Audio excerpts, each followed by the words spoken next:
Semua orang tahu Cristiano Ronaldo. Mereka tahu golnya, mereka tahu trofinya, mereka tahu selebrasinya.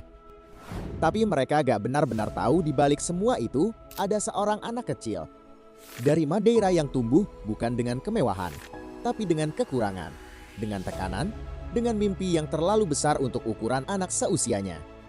Dia gak punya jalan mudah, gak ada jaminan sukses, bahkan untuk sekadar bertahan saja itu sulit. Sampai satu titik, dia harus pergi meninggalkan rumah, meninggalkan keluarga, di usia di mana kebanyakan anak masih butuh orang tua. Sendirian di tempat yang asing, tanpa siapa-siapa. Dan di sana bukan cuma soal sepak bola, tapi soal bertahan hidup. Banyak yang menyerah di titik itu, banyak yang pulang, banyak yang bilang ini terlalu berat. Tapi tidak dengan Ronaldo. Dia memilih untuk tetap tinggal, bukan karena dia kuat, tapi karena dia tidak punya pilihan lain selain menjadi kuat.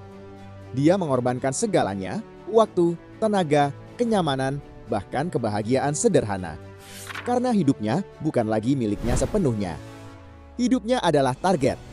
Setiap hari adalah perhitungan. Setiap gerakan adalah latihan. Setiap detik adalah kesempatan untuk jadi lebih baik.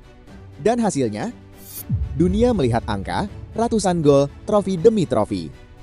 Rekor demi rekor. Tapi angka tidak pernah bisa menjelaskan semuanya. Angka tidak bisa menjelaskan rasa lelah yang tidak pernah dia tunjukkan.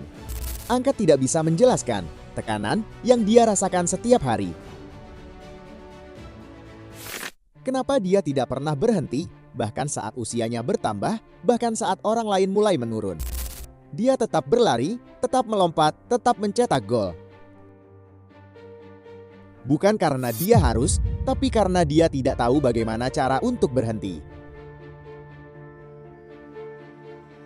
Ini bukan lagi soal sepak bola, ini adalah identitas. Ini adalah siapa dia.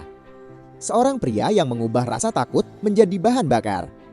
Yang mengubah rasa sakit menjadi kekuatan. Dan yang mengubah keraguan menjadi pembuktian. Tapi di balik semua itu, ada satu hal yang jarang kita sadari. Menjadi seperti Ronaldo, itu tidaklah gratis dan mudah. Ada harga yang harus dibayar. Hidup tanpa kompromi, hidup tanpa ada jeda, hidup tanpa ada kata cukup. Karena bagi Ronaldo, kata cukup adalah awal dari kekalahan baginya.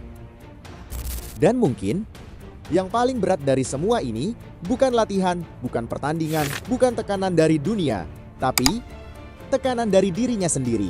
Karena Cristiano Ronaldo tidak pernah merasa cukup. Saat dia mencetak 1 gol, dia ingin 2. Saat dia menang 1 trofi, dia ingin lebih. Dan saat semua orang bilang, itu sudah luar biasa, dia justru berpikir itu masih kurang. Itulah yang membuatnya berbeda. Itulah yang membuat hidupnya tidak pernah benar-benar tenang. Karena bayangkan hidup di mana kamu tidak pernah puas, di mana setiap pencapaian hanya jadi standar baru. Bukan akhir, tapi awal dari tuntutan yang lebih besar. Banyak orang ingin sukses seperti dia, ingin terkenal, ingin kaya, ingin diakui dunia. Tapi tidak banyak yang sadar, Ronaldo bukan hanya tentang mendapatkan segalanya, tapi juga tentang kehilangan banyak hal. Waktu santai, kebebasan, dan mungkin ketenangan hidup. Karena hidup seperti itu tidak memberi ruang untuk biasa saja. Kita harus selalu kuat, selalu fokus, dan selalu lapar. Dan di titik ini, mungkin kamu mulai sadar, ini bukan lagi tentang sepak bola. Ini bukan lagi tentang menang atau kalah. Ini tentang bagaimana seseorang melihat hidupnya. Karena Cristiano Ronaldo tidak hidup seperti kebanyakan orang. Dia tidak bangun untuk menjalani hari. Dia bangun untuk menaklukkan dirinya sendiri. Setiap hari. Tanpa jeda, tanpa kompromi. Dan disitulah semuanya berubah. Hidupnya. Bukan lagi tentang kebahagiaan, tapi tentang standar. Bukan tentang menikmati, tapi tentang membuktikan. Dan semakin tinggi dia naik, semakin sepi tempat itu. Karena tidak semua orang bisa mengerti. Tidak semua orang bisa mengikuti. Dan pada akhirnya, tidak semua orang bisa bertahan di sana. Itulah sisi yang jarang dibahas. Bahwa menjadi seperti dia, berarti siap untuk merasa sendirian. Siap untuk tidak pernah benar-benar puas. Siap untuk terus berlari. Bahkan saat tidak ada garis finish. Dan mungkin, itu yang membuat banyak orang gagal. Bukan karena mereka tidak mampu, tapi karena mereka tidak siap hidup seperti itu. Karena jujur saja, tidak semua mimpi layak untuk dikejar. Jadi, Itulah mengapa Cristiano Ronaldo, di usia yang bahkan orang lain sudah berhenti berharap, dia masih berdiri, masih berlari, dan masih menciptakan rekor baru.